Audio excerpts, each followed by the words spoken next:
sindical obrigatório. Até mesmo porque hoje, deputada Bia, o brasileiro ele trabalha 151 dias do seu ano, de acordo aqui com de estudo de impacto nos salários dos trabalhadores com a volta deste imposto. E se também o senhor realizou alguma pesquisa com trabalhadores com relação à volta do imposto sindical, se eles são favoráveis ou não com relação a isso. Até mesmo porque eu separei só algumas notícias aqui de, por exemplo, dirigentes... Bem-vindo ao nosso canal do YouTube. Aqui você vai acompanhar o meu trabalho na luta contra o crime e o criminoso. Então, inscreva-se no canal e ative as notificações, porque aqui é cacete no lombo e bala no rabo de vagabundo. Força e honra! Senhor ministro Luiz Marinho, seja bem-vindo a essa comissão. O senhor disse com relação ao imposto obrigatório sindical que isso não irá acontecer, que na verdade seria feito em assembleia. Contudo, tudo isso se ensejou por conta de matérias na mídia, como por exemplo aqui na Globo, que diz o seguinte: olha, imposto sindical vai voltar, quanto terei que pagar? Proposta do Ministério do Trabalho, revelada pelo Globo, prevê cobrança obrigatória de até 3 dias de trabalho. Então é somente uma pergunta mesmo para o senhor primeiro, se o senhor conseguiria disponibilizar essa minuta, essa proposta, para que a gente também analisasse, ou se de fato foi um erro de interpretação da Globo, ou foi uma fake news, né? Ou se o senhor, no caso, está dizendo a verdade. Se for fake news, né, se o senhor puder nos dizer e esclarecer isso, será excelente. E por que essa preocupação, né? O senhor, em diversas ocasiões, disse que uma democracia precisa ter um sindicato forte. Eu acredito que uma democracia ela é caracterizada pelo direito de escolha.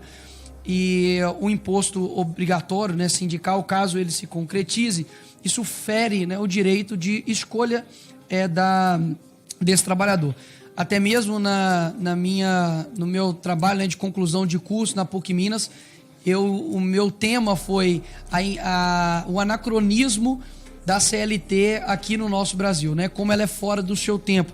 E acredito que a gente precisa, de fato, dar ao trabalhador e não somente a força ao sindicato, que muitos sindicatos, inclusive, não representam a maioria da população.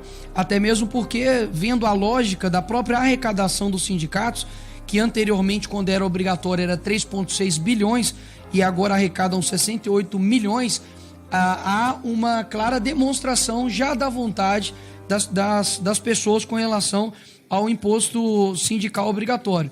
Até mesmo porque hoje, deputada Bia, o brasileiro ele trabalha 151 dias do seu ano, de acordo aqui com as pesquisas, que mostram que 147 dias deste ano de 2023 somente para poder pagar impostos ao governo. Ou seja, acredito que o trabalhador brasileiro ele quer ver o fruto do seu dinheiro ser aplicado, né? E não somente ser destinado ao Estado ou a sindicatos que muitas das vezes não representam os anseios do trabalhador. Então, as minhas duas perguntas aqui, ministro, vai nesse sentido.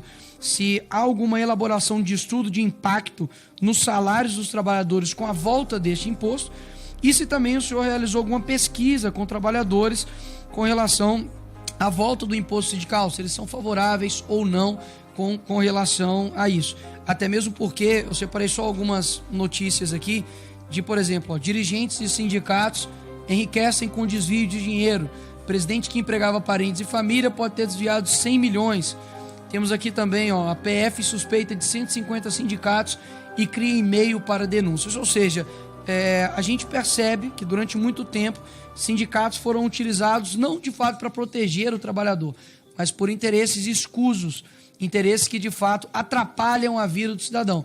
Como a gente tem visto aí agora, recentemente, por exemplo, lá em São Paulo, né, sindicatos que mais atrapalham a vida de quem quer ter uma mobilidade urbana com qualidade, destruindo ali de fato a vida diária das pessoas por conta de um interesse, muitas das vezes, inclusive, eleitoreiro. Então, acredito que seria bom esclarecer isso primeiro, senhor ministro, com relação a essas manchetes. Afinal de contas, foi através daí que surgiu todo essa temática de imposto sindical obrigatório.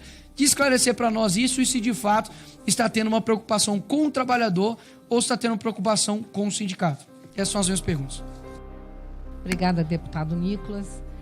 Ministro, então o senhor tem 5 minutos para a sua Obrigado, resposta. deputado. Queria dizer o seguinte, olha, em relação ao Globo, ela contou uma inverdade.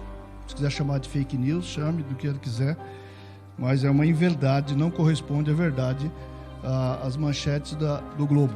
Muitas vezes você vê numa manchete uma coisa, o conteúdo da matéria é outra, o jornalista fez corretinho, o editor foi lá e botou uma manchete para deturpar o entendimento da sociedade. Foi o que aconteceu com o Globo. Portanto, não há qualquer proposta de imposto sindical para retornar, pelo menos por parte do Ministério do Trabalho e por parte do governo, do presidente Lula.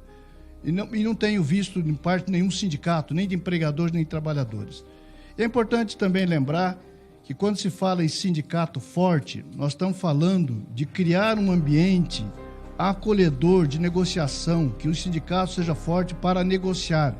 Quando se fala de sindicato, está falando de sindicato de trabalhador e de empregador. E quando se fala de um processo também de finanças do sindicato, que o sindicato tenha condições de representar bem, nós estamos falando das partes também. Não estamos falando só de trabalhadores, estamos falando de empregadores também. Essa possibilidade e democratizar e dar transparência. Porque é verdade, existe uma parcela de sindicatos que está na categoria que o novo deputado prescreveu. Mas não é a totalidade, não se trata da maioria dos sindicatos, são muitos sindicatos altamente representativos de que foram prejudicados a partir do processo, porque não acabou somente o imposto sindical, acabou o imposto sindical e acabou a possibilidade de qualquer contribuição adicional decidida pelos trabalhadores que não fosse a mensalidade. É disso que se trata. Então é preciso sim criar no processo para trabalhadores e empregadores um processo onde você possa delegar para as assembleias decidirem, portanto são os trabalhadores que vão decidir. E vão decidir a partir se tem um resultado de uma prestação efetiva de trabalho a essa categoria, como o resultado do contrato coletivo de trabalho. Quando você tem sindicatos altamente representativos, você surge negociação que responda aos problemas e evite, inclusive, que aquele ambiente hostil de precarização do trabalho, trabalho análogo à escravidão, exploração de mão de obra infantil, que já libertamos esse ano 1.400 crianças do trabalho forçado, do trabalho infantil, 2.320 pessoas já este ano do trabalho análogo à escravidão, e a grande maioria deles, respondendo a pergunta em relação à terceirização, sim, foi parte lá no último elo do processo de terceirização.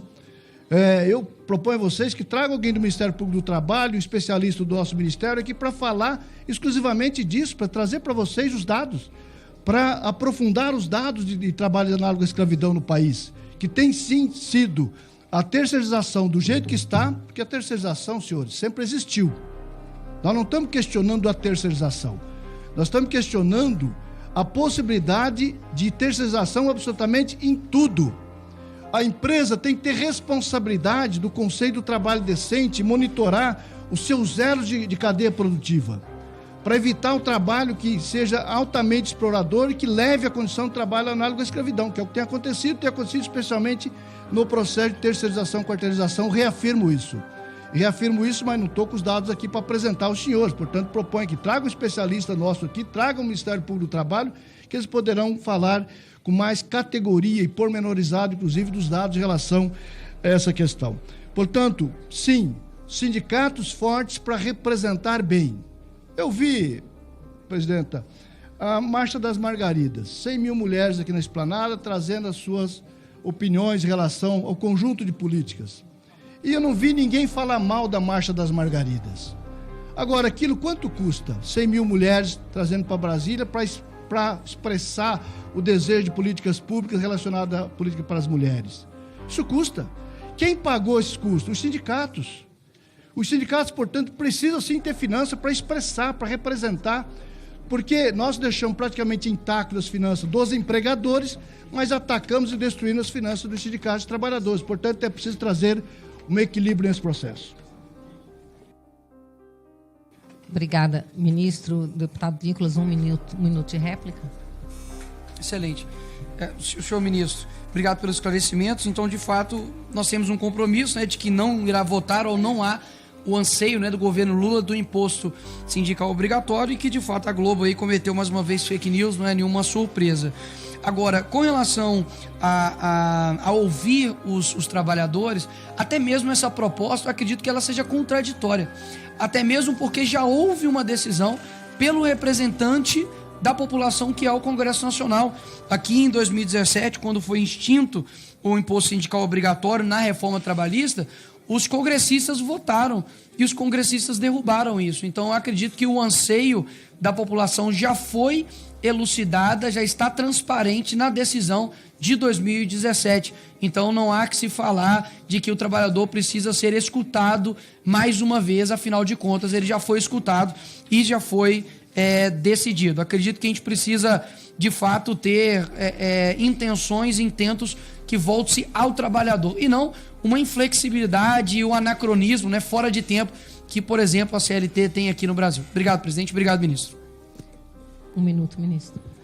Bem, eu creio que dizer que como o Congresso decidiu, está decidido, não se discute mais, então tem um monte de matéria que nós estamos debatendo, que não ia debater mais, porque o Congresso já decidiu no passado. Uma vez decidiu, não significa que a decisão definitivamente e a mais correta, até porque o Congresso cometeu, na minha avaliação, modesta avaliação, cometeu um pequeno erro. Não foi acabar com o imposto sindical, isso foi um acerto. O erro foi impedir que tivesse a possibilidade democrática dos trabalhadores deliberarem sobre uma contribuição adicional além da mensalidade, só isso. Esse foi o erro do parlamento naquele momento, e é isso que se busca corrigir agora.